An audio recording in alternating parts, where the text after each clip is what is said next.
Marcelo tá entrando aí. Grande Marcelo! E aí, Mark? Como é que tá, meu querido? Maravilha. Seja bem-vindo aqui ao nosso Interface, edição número 5. Prazer ter você aqui comigo. Igualmente, é um grande prazer estar aqui com vocês. Tá me ouvindo bem aí? Eu te ouço bem. Você me ouve bem? Te ouço bem também. E você tá lindo, hein? Olha, blusa da South África. Olha só. Você sabe que isso chama-se Itai Doshi, né? Itai Sintonia, porque eu estou com a minha bata que nós trouxemos lá do Senegal. Que maravilha, querido. Você com a sua camisa da África do Sul. Sim, essa camiseta, ela me lembra aquele momento nosso lá no Bombelela, quando a gente tirou aquela foto com o Nelson Mandela. Perfeito. Perfeito. Bom, vou mostrar para as pessoas daqui a pouco. Tá aqui na minha frente. Ô Marcelo, você tá bem falado aí? Você tá segurando o celular? Você vai colocar ele... Como é que você tá aí? Como é que você se ajeitou aí? Deixa eu ver como que eu vou fazer. Só um minuto. Deixa eu só instalar ele um pouco melhor, para eu poder ter a mobilidade das mãos.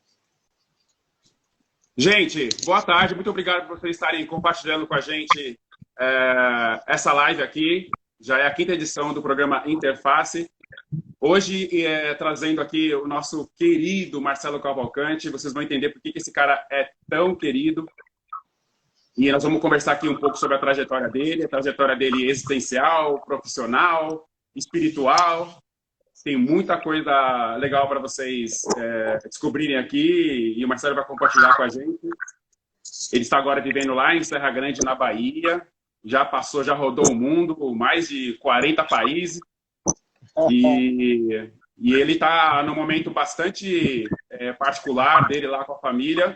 Mas eu, com o meu jeitinho, consegui trazer o Marcelo de volta à civilização. Nesse caso aqui, nessa civilização digital. E vai ser um grande prazer estar aqui com ele. Marcelo. Oi. Conseguiu aí se ajeitar, não?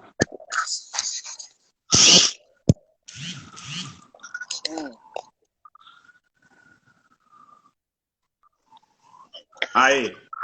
Aqui sim. Agora tá bem focado. Cíntia, eu vou falar já sobre isso.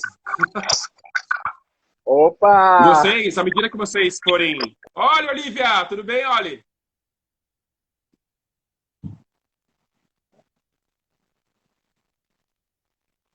Marcelo, não me fala que você ficou sem bateria. Aquele teste, né? Tá todo carregado e carregando. Então não vai acabar a bateria. Então, gente, à medida que vocês forem acompanhando, vocês podem mandar perguntas aqui para o Marcelo, porque eu vou introduzir vocês na conversa, tá? Tá fazendo um ruído estranho aí, Marcelo? Sabe o que é, não? Tá ventando. E... pode ser. Será que é? Acho que é aqui mesmo. Tô na varanda. Você acha que é melhor? Podemos começar? Oi, Cazu! Fala aí, Ricão. Bem-vindo também.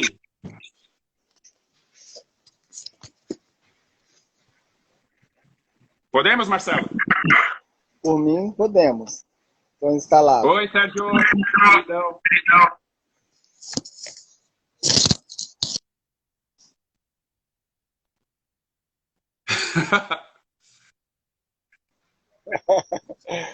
Marcelo, você já se deu algum presente de aniversário?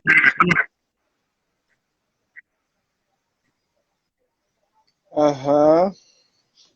Já se deu? Já me dei alguns presentes. Tá. De aniversário, sim. Então, eu queria te dizer que hoje é meu aniversário e o meu presente é estar aqui com você. Querido. Parabéns, meu querido.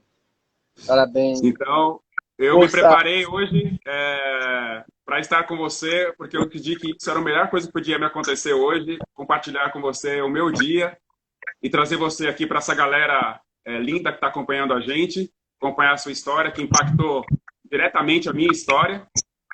E então, queria te agradecer por me proporcionar isso e proporcionar isso para todos os nossos amigos aqui também.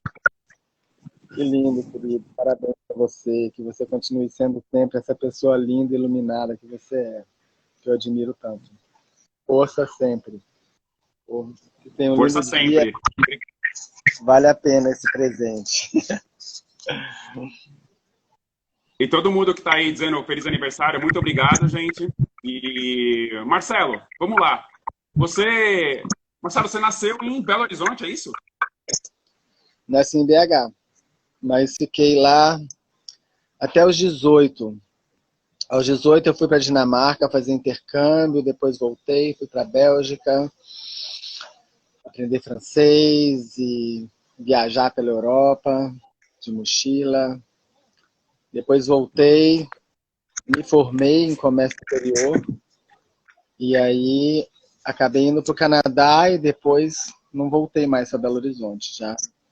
Lá foi uma trajetória assim, de ir para Salvador por um tempo, depois fiquei 11 anos em São Paulo e estou há 12 aqui na Bahia.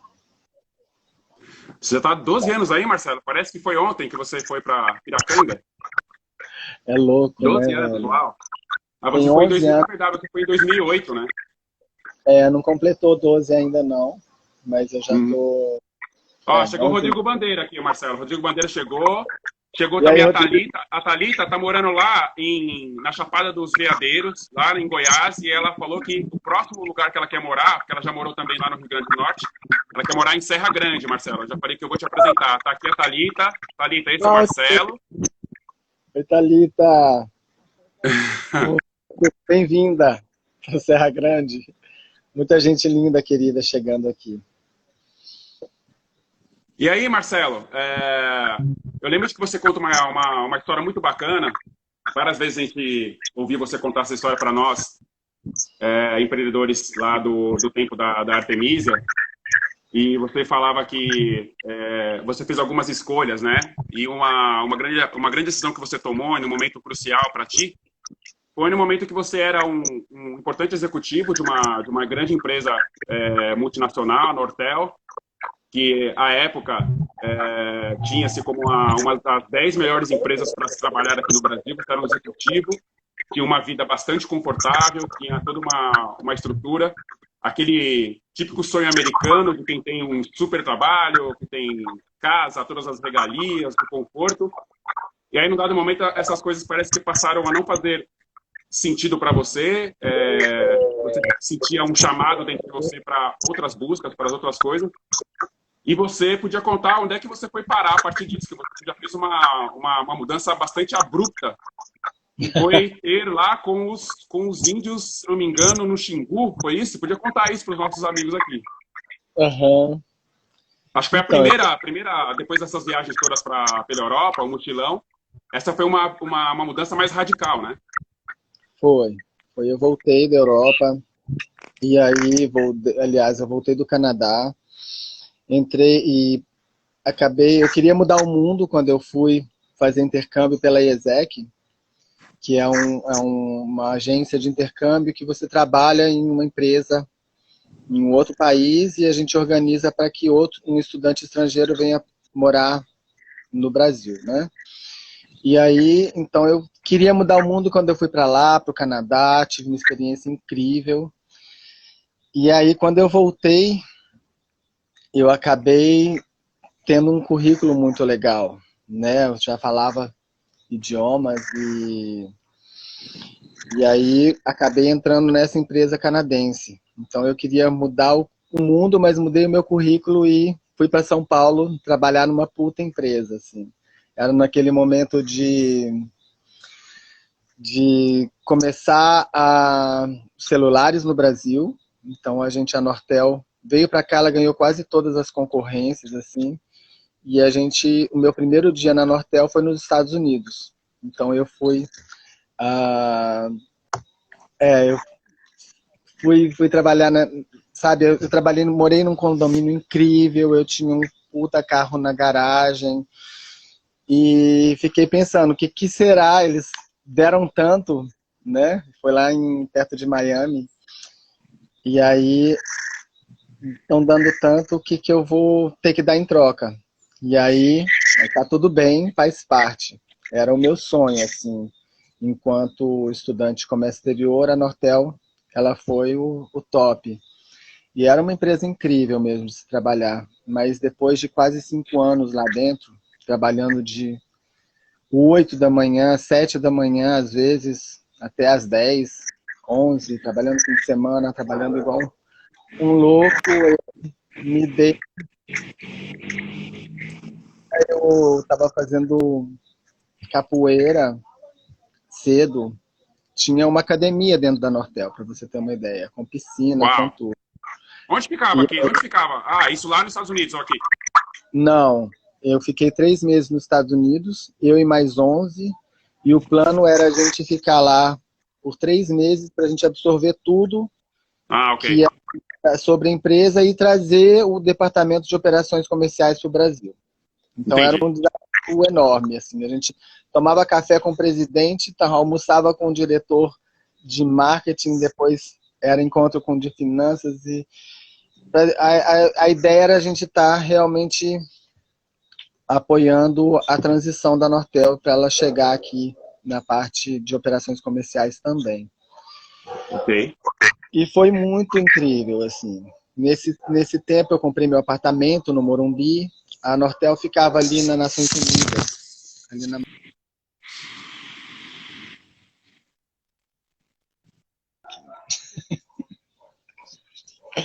Enfim. E aí eram daqueles prédios, Mark, incríveis, aqueles prédios todos de espelho, sabe? E Sim, eu, sim. mineirinho, vinha fazer entrevista para eu poder entrar na Nortel. Eu passei por 8 entrevistas. E eu pegava o ônibus, chegava na rodoviária, tirava o moletom, botava um terno e uma gravata e ia para entrevista. E aí foi um processo intenso, assim, com 8 pessoas de países diferentes. E, enfim, eu nunca imaginava que eu ia conseguir passar. Mas acabei entrando e foi uma experiência muito linda. A Nortel é uma empresa maravilhosa. Mas nesse dia eu passei mal depois da capoeira. E aí eu comecei a vomitar, e aí a chorar e chorar. E aí quando eu percebi, assim, eu comecei a pensar, será que eu tenho alguma coisa?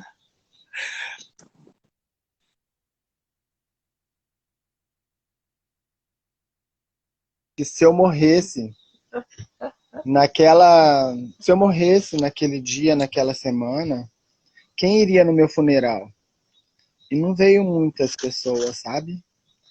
Foi bem triste. Aí eu chorava mais ainda, porque eu fiquei pensando, gente, eu não tenho amigos. Eu tenho todo mundo que eu deixei para trás, tá lá em BH, aqui em São Paulo, eu ainda não consegui amizades. E aí, sabe, era coisa muito, muito superficial de empresa. E isso me deixou muito triste. Isso eu entrei num processo de quase depressão. Aliás, em uma semana eu fui diagnosticado que eu estava com depressão e acabei comprando um remédio daquele tarja preta de antidepressivo.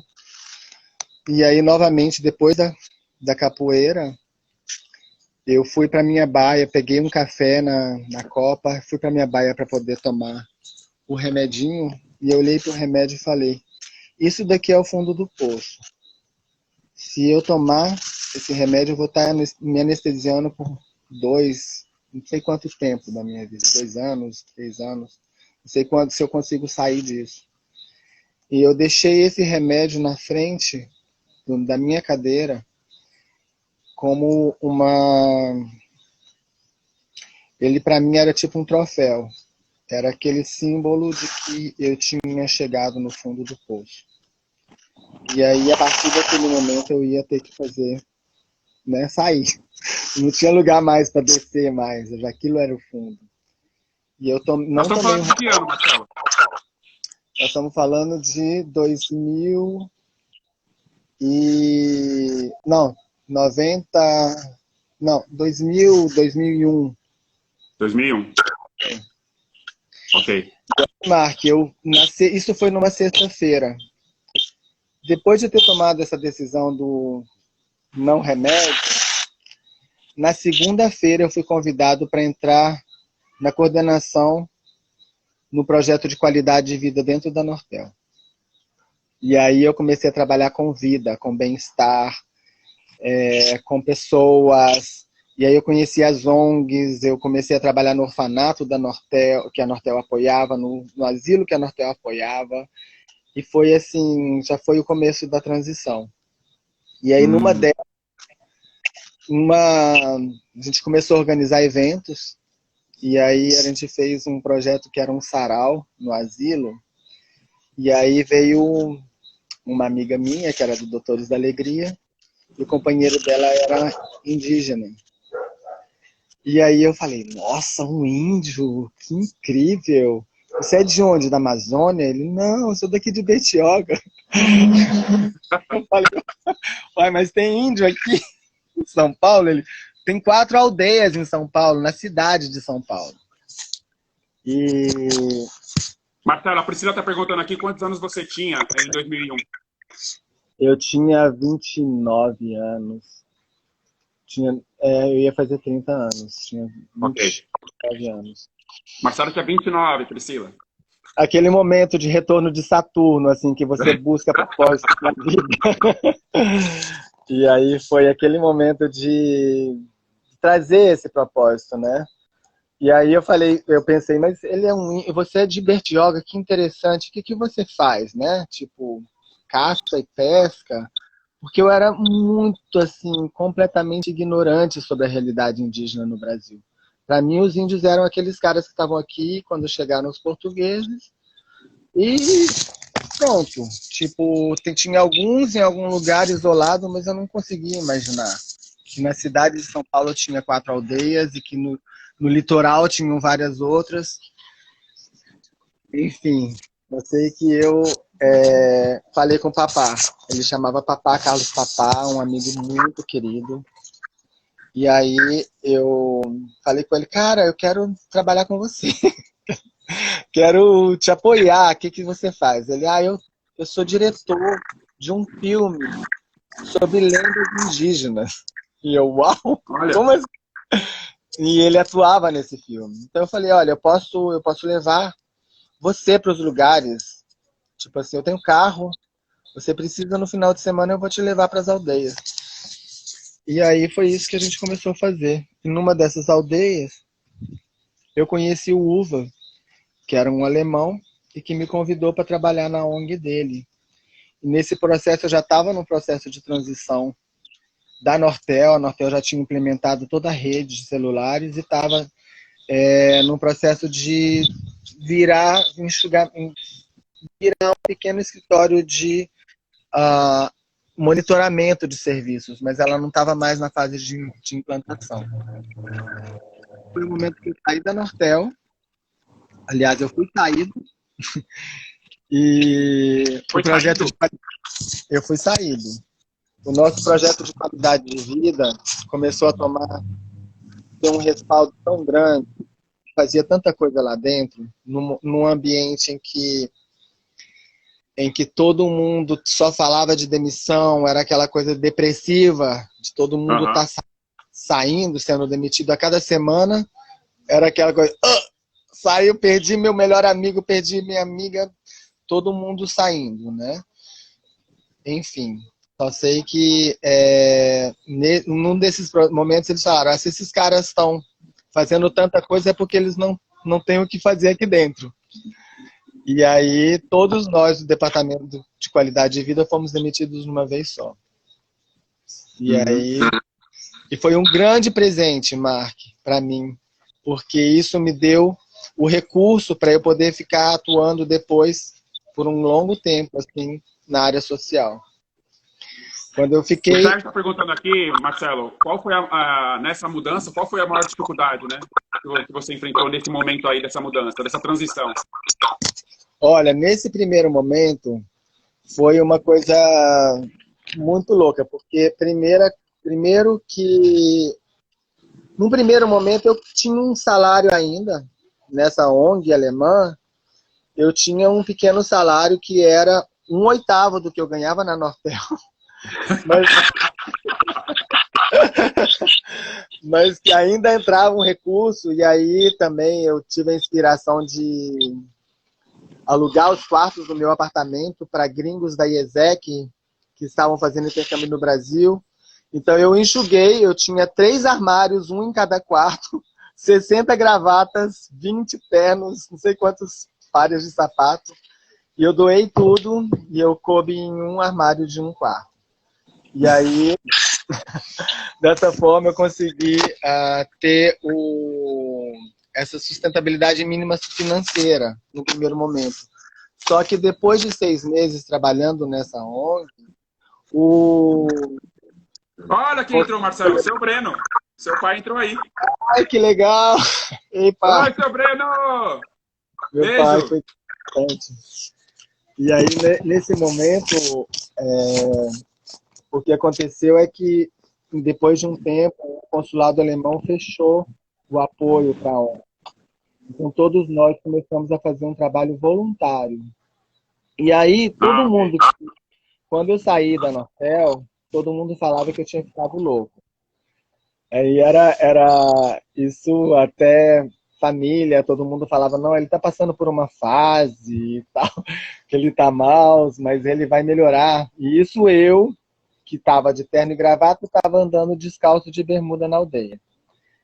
Fui para as aldeias dos Guarani, no litoral todo, em São Paulo, começamos a fazer um trabalho ali, e depois eu fiquei um tempinho com o Chavante, no Mato Grosso. E foi incrível, uma coisa de outro mundo, assim. Mas depois dessa temporada na Martim de Lima, nessa ONG alemã, quando acabou o recurso, eu fui para o Fórum Social Mundial e eu achava que até eu estava louco mesmo, assim. Até eu comecei a falar, será que eu tô mesmo? Porque eu comecei a torrar a grana que tinha entrado da Nortel, assim. Mas eu falei, eu fui para lá e aí tinha 200 mil outros loucos iguais a mim, sabe? Marcelo, qual foi essa edição do Fórum Social Mundial? Onde foi essa primeira edição? Foi em Porto Alegre, foi em 2001, em Porto Alegre. Foi a primeira edição. Porque nós fomos em 2004, então nós fomos da segunda edição, é isso? Você já tinha ido a alguma edição antes? Sim, eu fui em praticamente, acho que foi em todas as edições que teve em Poá, em Porto Alegre, eu fui. A primeira vez, assim, de paraquedas, né? Tipo, cheguei, vi aquele tanto de movimento, os caras lá do Nepal, lutando por causa, os outros do México. E aquilo ali me alimentou muito. Falei, uau, tem gente louca nesse mundo. Marcelo, tá a Tade aqui, ó. A Gabriela tá falando que tá aqui presente, que é sua melhor amiga. Aí a Olivia falou assim, meu maridão, o orgulho do meu maridão. Já começou a tietagem. Maravilha. Só sei que lá nesse momento, enfim, eu falei, então agora é isso mesmo a minha história. E eu vou começar a ser voluntário, e eu não sabia nada do terceiro setor. Então era aquele menino Mauricinho subindo favela, e fui acolhido pelos meninos da Gol de Letra, e comecei a trabalhar lá de voluntário, no apoio à coordenação de voluntariado, e foi incrível. E aí, lá no fórum, eu conheci uma pessoa que eu não lembro quem é, e que me deu um cartão, e falou assim, você tem que conhecer esse cara. E eu voltei para São Paulo e fiquei um tempo com esse nome na minha agenda e o telefone, mas não sabia nem como eu ia me apresentar para ele. Eu falei, como é que eu falo? Alguém me falou que eu tenho que te conhecer, assim. Mas um dia desses, eu voltando da Gol de Letra, eram quase 3 horas de transporte público para ir, mais 3 para voltar. Indo do lado da Zona Sul, né? Pegando o metrô, pegando o ônibus, e depois pegando o ônibus, o metrô até o final lá da Zona Norte, e de lá indo para Vila Albertina. Então era realmente um trampo. E aí numa dessas eu liguei pro Jonah, me apresentei, e aí alguns fazendo essa longa história curta, O meses Jonah, o depois. Jonah é aquele Jonah que participou com a gente de várias dinâmicas. Ah, sim. Esse Jonah Ô, foi Marcelo, o Alex está perguntando aqui, o Alex está perguntando como é que você lidou com essas críticas por você ter feito essa mudança. Você até me falou uma vez que o pessoal falava assim, Marcelo, essa fase sua vai passar, volta para cá, a gente tem uma vaga para você trabalhar aqui. Marcelo, é, volta para Nortel, estamos aqui te esperando, isso vai passar, fica tranquilo, volta, Marcelo. ó, Como é que era foi mesmo. lidar com essa não aceitação? Olha, Mark, foi uma coisa louca mesmo, assim.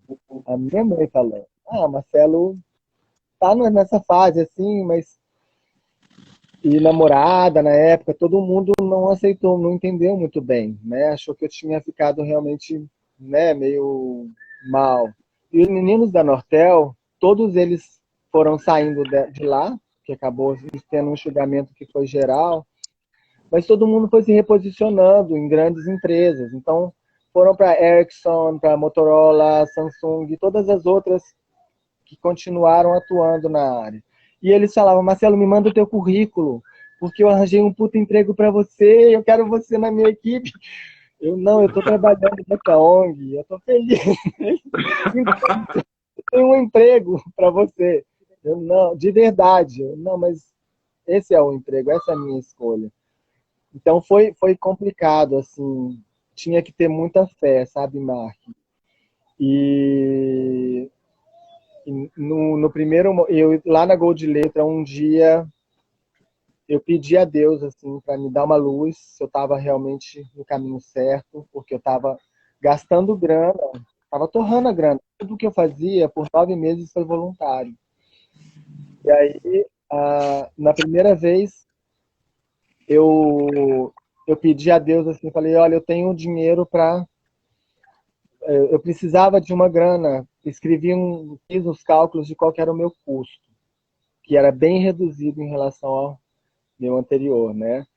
Só que eu anotei no caderno, não lembro quanto era, mas eu anotei, tipo R$ 2.000. E aí, no dia seguinte que eu fiz esse pedido a Deus, estando na Gold Letra, no dia seguinte eu trabalhava num projeto que era um consórcio, várias 30 ONGs que queriam se apresentar para o setor, ah, segundo o setor de empresarial. Então eu ajudava na facilitação daquele processo. E sentava com cada ONG para ajudar a escrever o plano de negócio, o projeto de cada uma. Mas aí, uma dessas ONGs me fez um convite, era um projeto lindo, lindo, lindo, e chamava Travessia. E naquele dia eles me convidaram para fazer um projeto específico para eles, que duraria 2 meses, tinha começo, meio e fim. E aí eles falaram: o salário é R$ 2.000. Não lembro se era, Mentira. mas era lá o número que eu tinha anotado na minha agenda que precisava. Aí eu falei: nossa, que confirmação, que lindo. E aí, Mark, 2 meses depois, estou eu de novo conversando com Deus. E aí, passou o tempo, o projeto acabou. O meu projeto também estava finalizando, a gente fez um super evento de voluntariado. Aí eu trabalhava também voluntário num projeto de soropositivos, em que eu era o único não positivo, então era uma coisa. Eu demorei a ser aceito como voluntariado lá, é o GIV. E aí também o projeto que a gente estava lá, que era criar um teatro, uma peça de teatro, eu arranjei o diretor arranjando espaço, a coisa aconteceu, estava tudo se concluindo. E eu falei de novo: e aí, Deus, qual é a próxima? E aí isso foi uma sexta-feira. No domingo, me liga Jonah, estava em Washington, e me liga. E aí, e isso a gente ficou super amigo, mas cada um foi para um canto, né? E ele me liga e fala, o que ele vai Qual é o fazer sobrenome mês dele, Marcelo? É Jonah Winsper, né? Winsper? Como que era que é o sobrenome? Camper? Como? Whitcamper. Whitcamper. Ah, ok. Whitkamper. Uhum. E aí, o Jonah foi e falou, o que você vai fazer mês que vem, Marcelo? Jonah, não sei o que eu vou fazer mês, semana que vem. Ele, você tem disponibilidade para viajar? Eu falei, tenho. Ele falou, então, tem uma oportunidade aqui que eu acho que eu vou te indicar, quero que você se candidate, e eu acho que você tem um grande potencial de passar. E aí, o seu primeiro dia de trabalho vai ser em Cairo, no Egito. A ideia era eu conhecer 20 empreendedores sociais que iam para um encontro em Alexandria e aí conhecer os sonhos deles, conhecer esses jovens e ajudá-los a escrever os projetos. Então eu fui, convidei uma amiga, fomos juntos para Alexandria e aí sem os recursos da passagem direito, as coisas foram bem corridas, eu falei, não vamos. Eu tive uma visão também. Youth Employment Summit. Exatamente. Yes. Yes, Yes, Egito. Egito. Eram 2.000 jovens do mundo inteiro, era um evento criado pelo Bill Clinton, com a primeira-dama do Egito e tal, uma coisa super grande. E eu tinha que cuidar desses meninos. Eles Ó, foram Marcelo, selecionados. deixa eu só fazer um adendo aqui, ó. Não perde o fio, não, tá? O Sérgio aqui, ó, o Sérgio tá lá em Guararema. O alemão está dizendo aqui, quando a vocação se revela, só há dois caminhos: enfrentar e ser feliz, ou morrer aos poucos em outros caminhos. Parabéns pela decisão. Gratidão. E eu estava morrendo aos poucos naquele outro. Que me deu tudo. Na verdade, eu posso dizer que eu precisei chegar lá, aquela coisa do New York, New York, I want to be. Sabe, eu senti que foi importante também eu ter tido esse movimento e que também depois me deu as ferramentas para poder assumir outras funções, sabe? Aquela coisa da coordenação dos projetos, de ajudar, né? Isso tudo foi importante. E neste encontro no Egito foi que eu conheci o Siri, a Carol, do Quênia, que você conheceu, os meninos todos da Artemisia, e a gente começou a trabalhar juntos. E aí ainda era uma rede, uma coisa bastante abstrata. E, e aí eu voltei para o Brasil completamente de novo, assim, super esticado, morrendo de medo, porque Ó, o pessoal está eu. perguntando aqui como é que eu conheci o Marcelo. Estão dizendo aqui também que a Kelly entrou. Kelly, se você estiver aí, dá um alô para a gente, que você vai entrar na conversa agora, hein? O Marcelo está chegando em você aqui. A gente já vai falar já, viu, Vanilla, como é que a gente se conheceu. Na verdade, eu também não sei como o Marcelo também não sabe como a gente se conheceu. A gente sabe como isso se deu, mas como a gente chegou um ao outro, a gente também não sabe. A gente vai chegar nisso. Continua, Então, Marcelo. chegando lá. Então, o que aconteceu foi, naquele momento, eu comecei a trabalhar com esses jovens e A Olivia trabalhando com. escreveu o nome do John aqui. Ó que nome complicado. Eu não consigo falar isso. Imagina estar com esse nome na agenda, Jonah Whitcamper. Eu sabia que eu tinha que falar com ele. E ele depois foi quem me apresentou para a Olivia.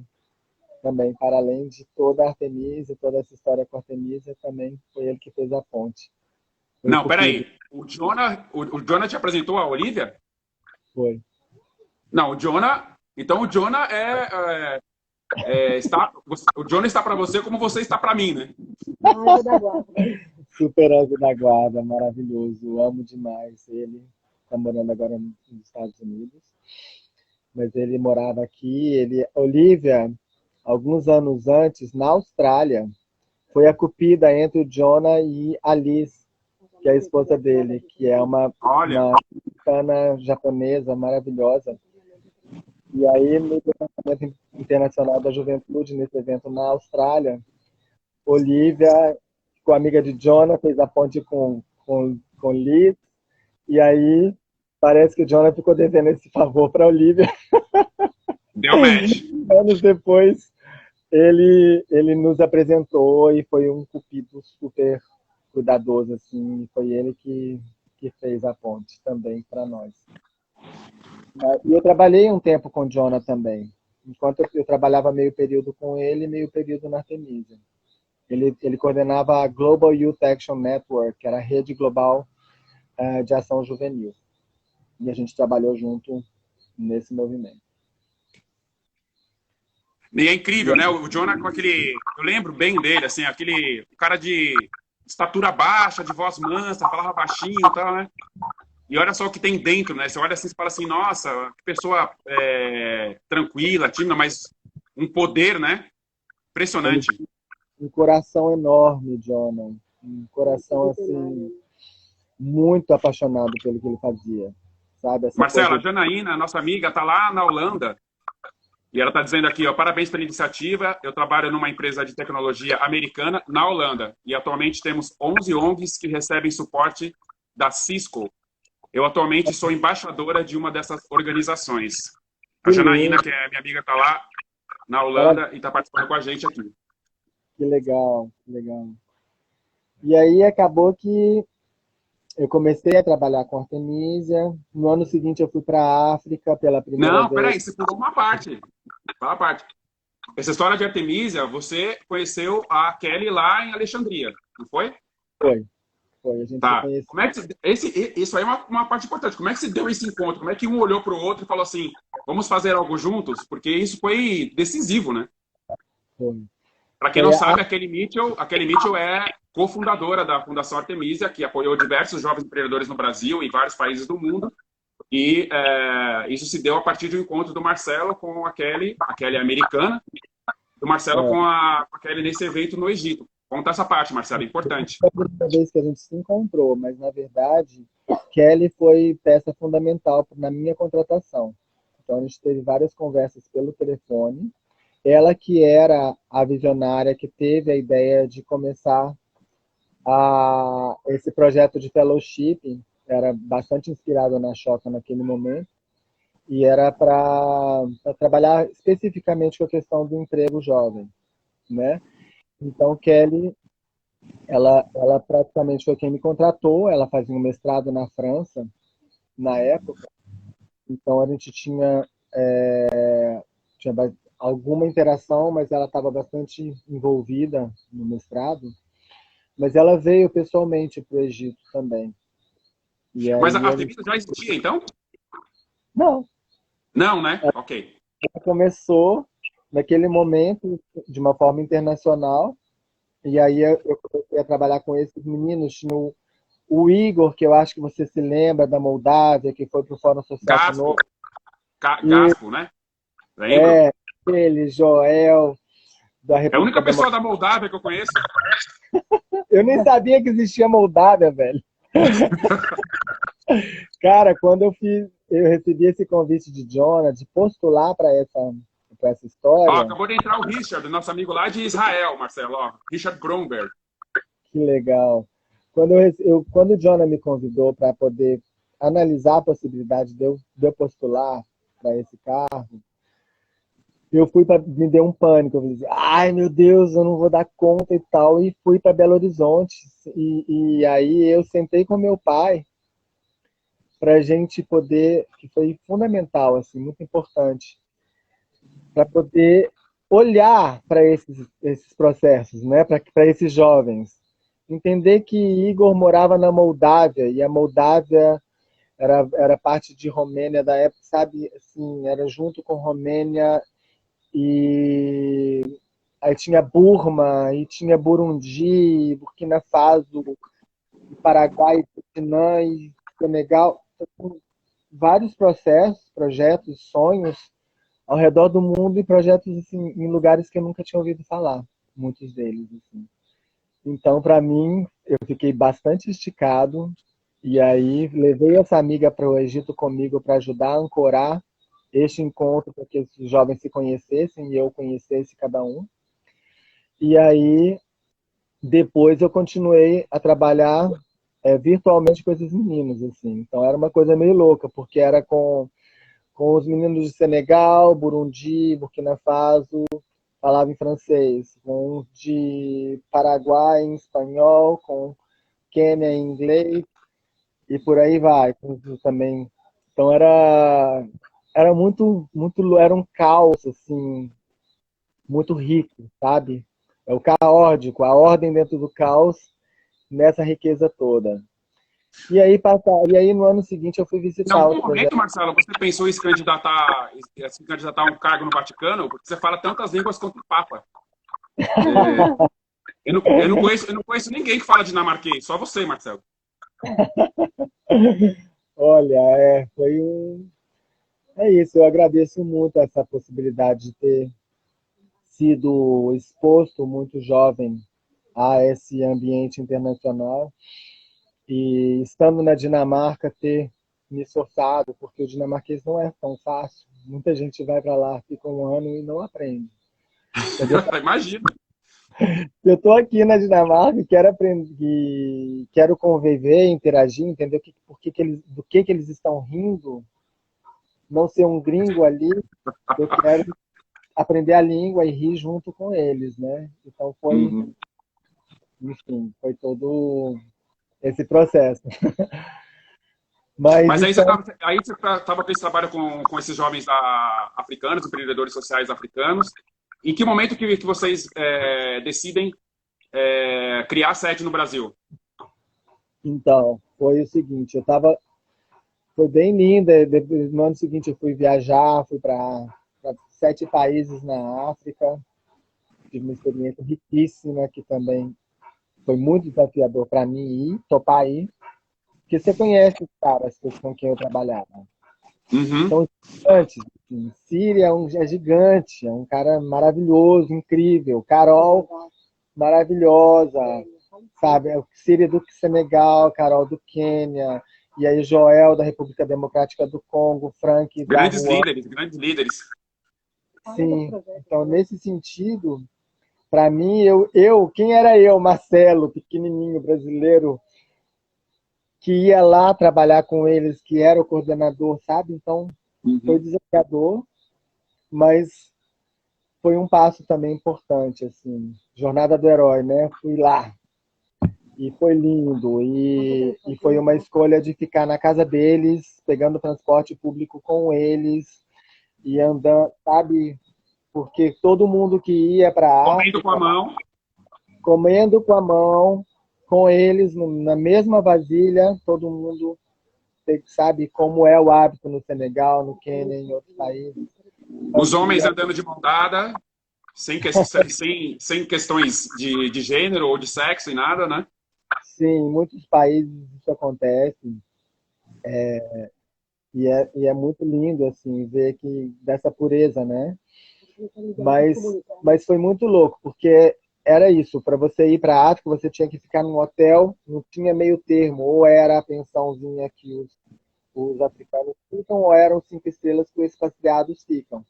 Então, indo como expatriado, eu deveria ficar, teoricamente, nos 5 estrelas. Deveria andar de um carro particular alugado com um motorista com intérprete, não sei, e aí seria uma viagem caríssima. E aí eu falei, eu não quero, não é por aí. E eu propus para o conselho da Artemisia que se eu fosse, deveria ser para de fato conhecer os jovens. Então era ficando na casa deles, e andando com eles e entendendo o projeto deles, os jovens que eles trabalhavam, fazendo rituais, tudo com eles. E aí foi a melhor escolha, foi lindo, foi um sonho, assim, muito bonito. Mas, assim, o que aconteceu é que a gente começou a refletir que era engraçado eu estar no Brasil, brasileiro, nenhum projeto no Brasil, e a logística para a gente fazer um encontro, trazer o cara Alanan, que era lá do Vietnã, com o Igor da Moldávia. Tudo isso a gente organizou alguns encontros e trazia eles, mas assim, fazer era bastante complicado. Então a gente falou, então, por que não fazer aqui no Brasil uma história aqui com brasileiros e que em São Paulo, vamos fazer isso aqui.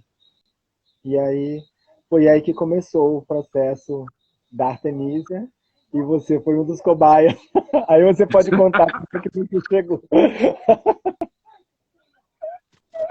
Tá vendo, Panila? Foi assim que aconteceu. Agora ele vai contar essa parte. Como é que vocês pensaram, Marcelo, em selecionar esses jovens? Porque eram projetos de impacto social em diversas regiões do país, né? Vocês estavam olhando no macrocosmos, né? No primeiro momento, falando com gente da África, da Europa do Leste e todo um movimento global, intercontinental. E aí, quando vocês resolveram desenvolver isso no Brasil, a partir de São Paulo era uma base, mas vocês queriam contemplar também todas as regiões do país, né? E aí entrou um outro desafio, né? Na verdade, a gente queria fazer uma coisa mais isso mesmo em São Paulo, mas a gente divulgou na rede de fellows da Ashoka. E aí surgiram candidatos incríveis, assim, da Bahia, a Bia, a Mona Lisa em Curitiba, e as meninas do Cidadãos Planetários lá de Belo Horizonte. Então a gente aceitou, acatou esses jovens, né? O critério era que tivesse um sonho que tivesse impacto social e gerasse renda ao mesmo tempo, né? E isso era meio que tabu naquela época, né, Mark? Porque projeto social falava lucro, dinheiro, não, não. Eles quase me batiam quando eu falava dessa proposta. E ao mesmo Era um tempo. pecado, né? Era um pecado. E para o mercado, para as empresas também, era uma coisa estranha essa história de fazer dinheiro, mas ter um impacto social e ambiental, né? Então foi um outro momento de quebra de tabu, assim, num contexto, num ambiente em que isso não era muito falado, conversado, né? E aí a gente lançou esse edital, convocamos, né, esses jovens para se apresentar, fizemos uma convocatória grande. E aí, conta para nós como é que você recebeu o convite. Como é que foi para você? Não, eu até hoje não sei direito, Marcelo. A Até hoje, ideia, até Marcos, hoje eu não...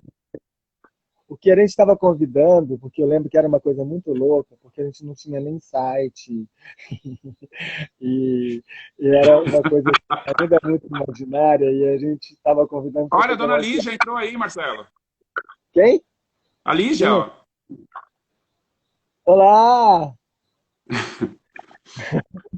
A gente estava... Tony estava convidando para fazer uma viagem conosco. Lembra? Era para a gente Não, então, conhecer. essa parte não é, mas você perguntou como é que veio, eu estava trabalhando no computador, cuidando das coisas da Bombeleira, enfim. E aí veio um e-mail seu, né, da Artemisa, dizendo, convidando, na verdade, para participar de um processo seletivo. E eu não havia participado de um processo seletivo na minha vida, nenhum, assim, com a Bombeleira, então eu não sabia o que era, mas eu vi que era uma questão que tinha umas premissas, tipo assim, tem que ser um projeto feito por jovens, para jovens, e com a perspectiva de geração de impacto social e geração de renda. Aí eu olhei e falei assim, mas, gente, será que eles estão sensíveis à questão da dança? Porque eu faço isso que eles estão dizendo, mas eu faço com a dança. Eu não sei se vocês vão achar que isso é um negócio, porque, na verdade, eu coloco as pessoas para fazerem show, aí as pessoas nos pagam, com que elas nos pagam, eu pago as pessoas, está gerando renda. E eu comecei a pensar, eu acho que estou dentro, né? Mas eu estava num momento muito complicado, meu. Assim, estava numa fase muito, muito confusa. Eu não sabia se eu ia seguir adiante com essa história da dança, com a história da companhia, ou se eu ia focar mais no meu trabalho como educador físico, como personal trainer, que eu também ganhava uma boa renda nessa carreira, tinha uma vida estável com isso. E eu falei, nossa, mas eu não via mais perspectiva de como a Bombeleira poderia crescer. E eu queria dar uma sequência nisso, fazer isso virar uma coisa maior, né? E para fazer isso, eu entendia que eu tinha que ter um espaço próprio, porque eu estava sempre trabalhando em parceria com academias de fitness, com outros espaços, onde eu tinha uma restrição muito grande. Por exemplo, eu não podia ensaiar nos finais de semana, não podia ensaiar num feriado, eu não tinha flexibilidade, eu não tinha autonomia. E aí eu me sentia muito preso para desenvolver as ideias. E E aí, quando eu vi essa oportunidade, eu falei assim, vou ver o que vai dar, porque alguma coisa precisa mudar, né? Uhum, E aí foi quando eu mandei respondi ao e-mail e depois recebi a confirmação que eu havia sido selecionado. Mas eu não fazia noção do que era, para onde eu estava indo, quem eram as pessoas, porque, como você falou, não tinha site, então não dava para visualizar. Essas de bastidores dos meninos depois de vocês falando, não, porque não sabia se era uma rede de tráfico de órgãos, de Uma sequestragem. seita! Uma seita. O Luiz Flávio falava isso. O Luiz Flávio fala isso. Eu falava assim, nossa, eu achava que o Marcelo era o líder de uma seita que ia pegar os nossos olhos. Eu tinha o cabelo longo também na época. Meu cabelo Tinha, você era cabeludo, verdade. Porque isso até porque na Nortel era proibido o cabelo comprido, né? A gente tinha que ter o cabelo curtinho sempre, aparadinho. Então, foi uma forma de... Fiquei 4 anos sem cortar cabelo naquela época. Mas vocês achavam ainda... Você tá com o computador aí ligado também, com áudio? Não. Não, porque tá fazendo um som aí, não sei se é o vento, então, que tá batendo no microfone. Tá fazendo um ruído. Eu tô na varanda aqui de casa, pode ser. Tem também agora cigarra, começa muitos bichinhos. Tá. Então, Marcelo, é o seguinte, precisamos combinar uma coisa. Daqui a pouco vai dar o time da live e a gente vai ter que reiniciar pra gente continuar o papo, tá? Então, quando avisar aqui que faltam 30 segundos, eu vou te avisar, a gente encerra e aí a gente entra todo mundo de novo para poder recomeçar. Tá massa. Tá bom? Então, já fica combinado. Aliás, eu queria saber de vocês, que estão aí nos assistindo, se vocês estão preparados para uma live de 8 horas. Porque